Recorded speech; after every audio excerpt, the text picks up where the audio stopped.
When a brand like BMW says, "This is our best electric SUV yet," people pay attention, and when that SUV promises 400 miles of range, 400 kilowatt ultra-fast charging, and a completely new tech platform under the skin, curiosity turns into serious hype. The new iX3 isn't just another EV, it's the first true taste of BMW's Neue Klasse future, and it's launching at a time when EV sales in America have slowed down, buyers are more skeptical, and competition from Tesla, Mercedes, Hyundai, and even Chinese brands is fiercer than ever. So the big question is, did BMW finally nail it? Before we dive in, make sure to hit like, subscribe, and tell us in the comments, would you consider switching to an electric BMW like this, or are you still on the fence about EVs? Let's break down what people are saying. A lot of viewers were genuinely impressed by the headline numbers. 400 miles of range immediately grabbed attention. Some even thought it was 500 miles at first, which shows how ambitious BMW's messaging sounds. Many expressed that 400 miles is the sweet spot, long enough to erase range anxiety without making the battery unnecessarily huge and expensive. But range alone isn't what excited people. It's the charging. The idea that you can add around 175 to 200 miles in roughly 10 to 15 minutes at a 400 kilowatt charger made several viewers say this is the point where EVs finally compete head-to-head with gas cars for road trips. Someone mentioned that in parts of Europe, ultra-fast chargers are already common, and long 1,000-mile journeys are completely doable with quick coffee breaks. There was even discussion about how networks like Iona and major retailers in the US are rolling out high-powered stations. For many, this felt like a tipping point. However, not everyone was convinced. Some viewers questioned real-world charging curves. It's one thing to hit 400 kilowatts peak, but how long does it hold that speed? What happens after you add the first 175 miles? Those technical details matter to serious EV buyers. Others compared it directly to competitors like the Hyundai Ioniq 5, Tesla Model Y, Rivian R2, and even Lucid Gravity, which offers even longer range. Still, the general mood? Optimistic. Several people outright said this could be the benchmark for new EVs in America. That's high praise. One of the most praised aspects of the video was hearing directly from BMW engineers. Many loved that the team didn't just show flashy features, they explained the battery architecture, the charging hardware, and how serviceability has improved. Some viewers highlighted how impressed they were that key battery management electronics are accessible without removing the entire battery pack. That's a big deal in terms of repair cost and long-term ownership. Others appreciated that this car was developed as a ground-up EV platform, even though some pointed out that earlier BMW EVs like the iX were also purpose-built. The consensus was that this feels like a more refined evolution. The driving impressions stood out too, that incredibly smooth regenerative braking where the car transitions from rolling to stop so cleanly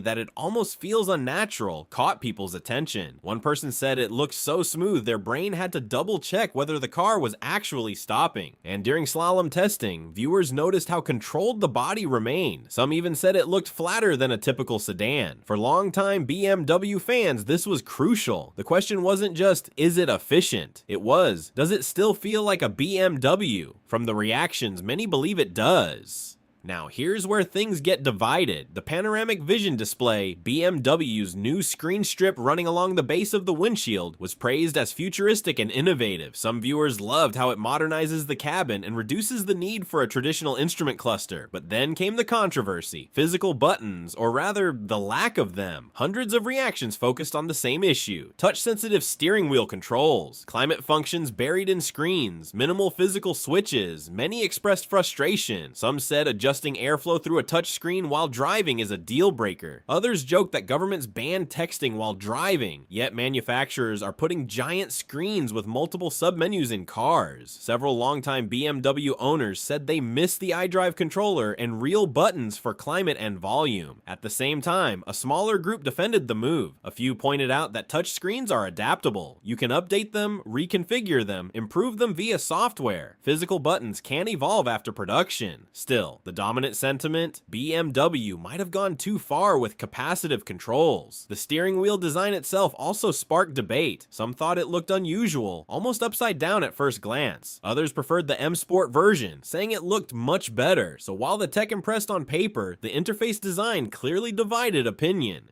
Design is always subjective, and this iX3 is no exception. Some viewers said this is the best BMW design in years. They loved the return to smaller kidney grills and felt the proportions were cohesive and balanced. One person even described it as almost instantly iconic. Others appreciated that BMW concept cars now stay close to production models, meaning what you see is actually what you get, but not everyone was impressed. The rear lights were a sticking point for some. A few described the back as bland or unfinished. Others thought the side profile lacked excitement. There were also jokes about the grille looking like rabbit teeth, or that BMW designers are constantly pushing boundaries just to provoke reactions. Interestingly, several people admitted something important. At first I hated it, but it grew on me. That's classic BMW, polarizing at launch, admired a few years later.